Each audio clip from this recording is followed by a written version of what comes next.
Hello guys, good morning. So ayan, nalinis na yung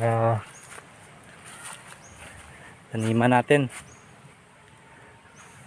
Kumuha pala tayo ng tao para mag linis nito. Kumuha ng damo. Ayan, linis siya. Ayan, patubig pala tayo.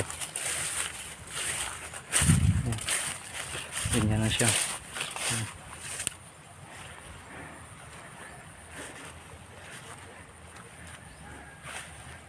Saan tayo? Nakadrip. Tubig tayo kasi sobrang init na. So, ayan.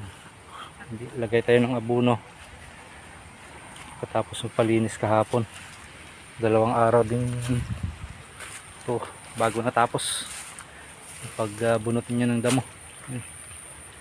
Ayan dun. Sana makabawi to.